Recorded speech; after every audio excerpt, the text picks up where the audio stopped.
Um homem negro foi morto por asfixia após ser trancado no porta-malas de uma viatura da Polícia Rodoviária Federal na cidade de Umbaúba, em Sergipe, no fim do mês de maio. Genivaldo de Jesus Santos, de 38 anos, havia sido abordado, imobilizado e colocado no interior da viatura. Segundo as testemunhas, os agentes lançaram um gás sobre a vítima e a trancaram no porta-malas. Para repercutir esse assunto que foi notícia no Brasil e no mundo, o Revista Brasil TVT conversa agora com Lídia Anjos, que é mestra em Direitos Humanos e da Coordenação Colegiada do Movimento Nacional de Direitos Humanos de Sergipe. Boa noite, Lídia Anjos. Prazer falar contigo. Seja muito bem-vinda. Boa noite a todos os telespectadores. É um prazer estar com vocês. Lídia, eu relatei essa questão do Genivaldo dos Santos, preso no porta-malas da Polícia Rodoviária Federal, numa cidade lá de Sergipe. E o que chocou mais ainda, Lídia, essas cenas que viralizaram no Brasil e no mundo, remeter aquelas cenas horrores da Segunda Guerra Mundial às câmaras de gás do nazismo. Lígia, o nazismo está chegando aqui no Brasil depois de muito tempo, explicitamente? É isso que a gente pode entender? Na verdade, essa ação truculenta, ela dá um recado muito claro, né, para todos nós, né? Está autorizado matar. Isso, os movimentos antirracistas, o movimento de direitos humanos e, o modo geral, os movimentos sociais já vêm denunciando os extermínios que têm cor, têm local de moradia. A gente sabe que são pessoas, população negra, desprovidas, né, economicamente, né? Então, nós temos entrado num estado de guerra, mas é claro que a ação de dois policiais, ela não pode ser lida como um fato isolado, né? Por detrás de dois policiais existe uma corporação, existe aí uma direção, um diretor, existe aí uma liderança maior que coordena, né, esse projeto de morte, né, à população negra.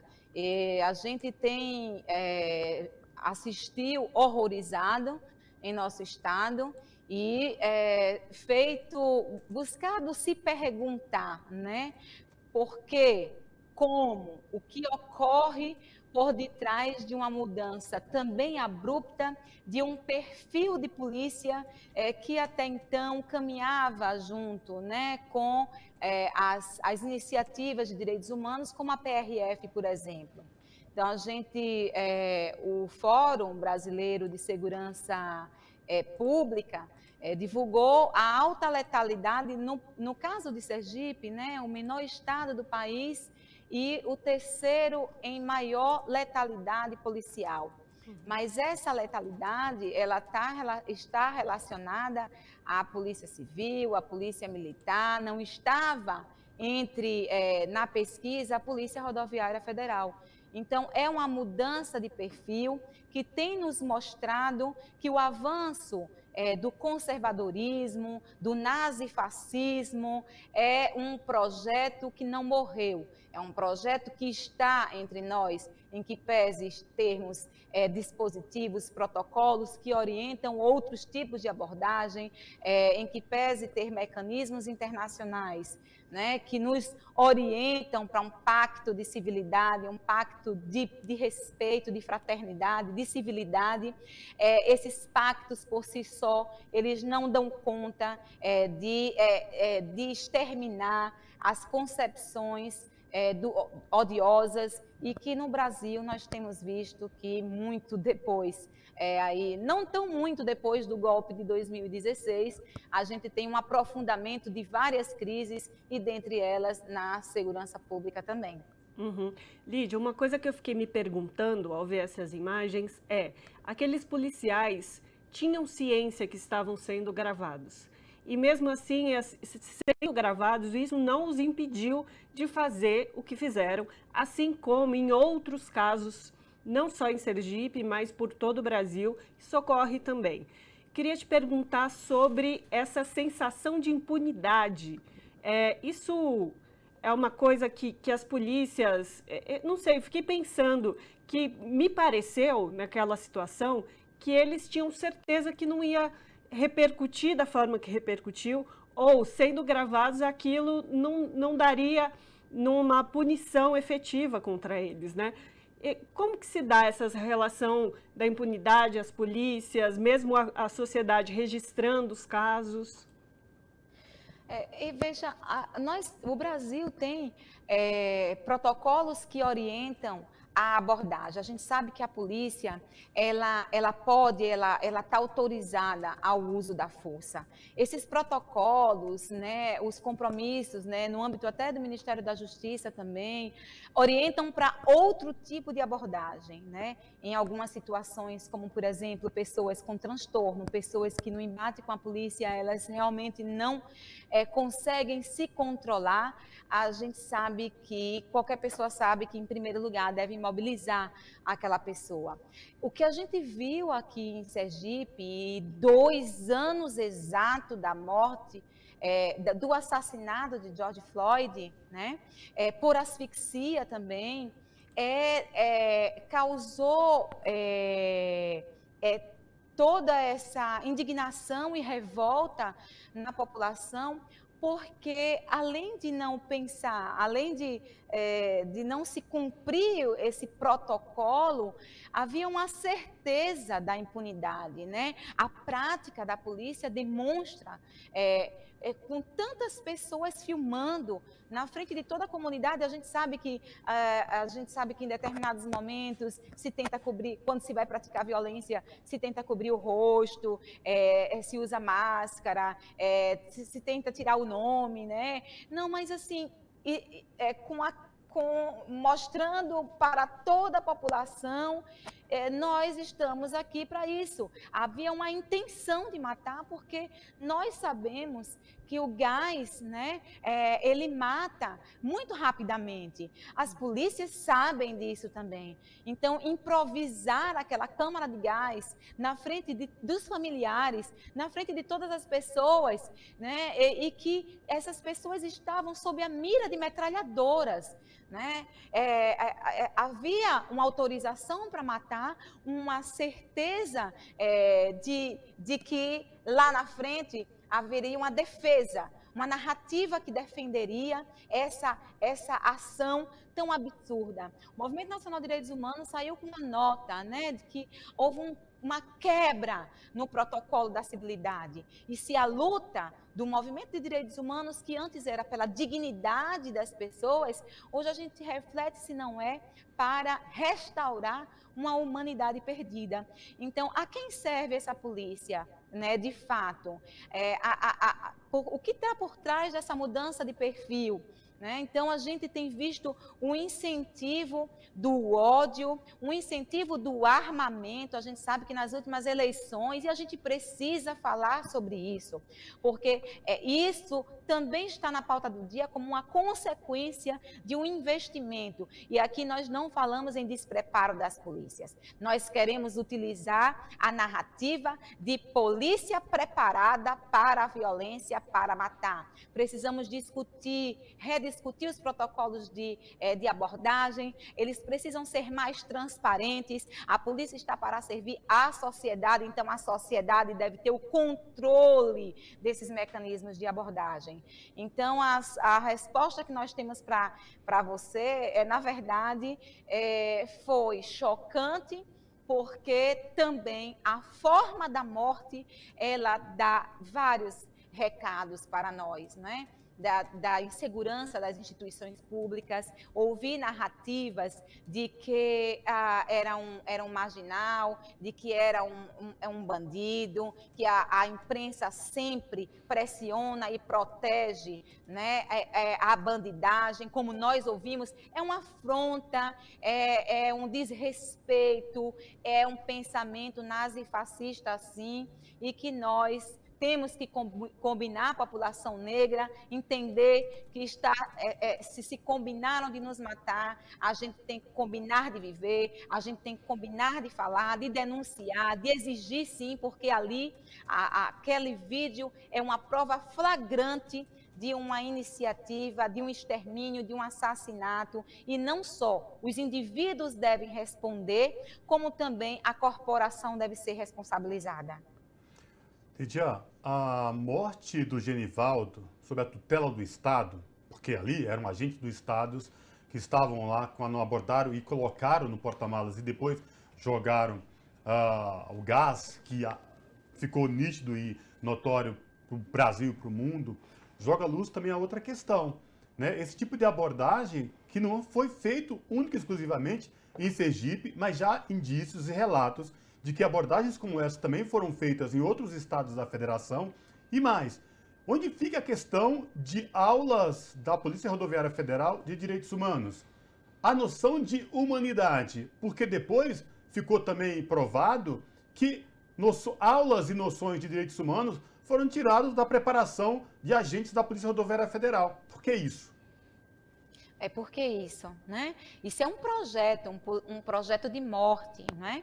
Então, a Comissão, né, de Direitos Humanos do Senado está vindo para o nosso estado para investigar não só Sergipe, mas também mais 10 outros estados que já se pronunciaram de que mortes dessa mesma forma ocorreram em outros estados. E a gente se pergunta, como com tanta gente vendo, assistindo, filmando, implorando, se agiu daquela forma, será que aquilo é a primeira vez? Né? Então, eu fiquei me perguntando por diversas vezes, imagine o que não faz quando não se está sendo filmado. E por isso que devemos defender, sim, as câmaras corporais, que têm demonstrado uma diminuição, né, na letalidade policial, porque se essa polícia ela é agente público para a defesa da vida, e nós somos quem pagamos, né, que financiamos esses agentes, nós devemos, sim, participar do processo de formação, né, da grade de formação, e o que significa realmente, nós também nos perguntamos, retirar da grade de formação os direitos humanos, que já é uma pauta que a gente acaba disputando também, né, essa coisa de direitos humanos para humanos direitos, e quem são esses humanos direitos? Quem define quem o são? E ao definir quem são o direito e quem é o errado, faz-se o quê? Faz isso, se dá a sentença, se julga, se executa no mesmo instante que a abordagem ocorre. E quase sempre, na maioria das vezes, esse humano que é considerado errado, é matável, com a vida descartável, é a população preta, população pobre, moradora de bairros periféricos, da favela, do morro. E, então, isso é uma criminalização de um povo, a criminalização da pobreza, de um racismo que é estrutural, que é institucional, que está aí estruturado em todas as relações e que na formação no programa de formação dos agentes públicos, de todos, quiçá as forças policiais, deve estar previsto, sim, as questões que envolvem a violência contra a mulher, LGBTIA+, as questões antirracistas, que envolve tudo aí a dignidade da população, que é a luta por direitos humanos. Uhum. Lídia, você falou uma coisa que eu fiquei pensando aqui agora. No caso do Genivaldo, isso aconteceu, e há nesse processo que você está nos colocando, nesse projeto neofascista, uma tentativa também, ou uma ação, não só uma tentativa, mas uma ação efetiva, de se macular a imagem dessas vítimas, de vinculá-las a coisas ilícitas, para tentar justificar, quem sabe, essa atrocidade que foi feita, por exemplo, no caso do Genivaldo, dessa vítima, assim como em outros casos também? Exato. Então, é a demonização de um povo, né? Você demoniza um povo, você cria no imaginário da sociedade, né, qual que é o modelo, né, de criminoso, entre aspas, né, que a população deve temer. Então, nós costumamos, e eu falo nós de um modo geral, porque a crise é civilizatória também, né?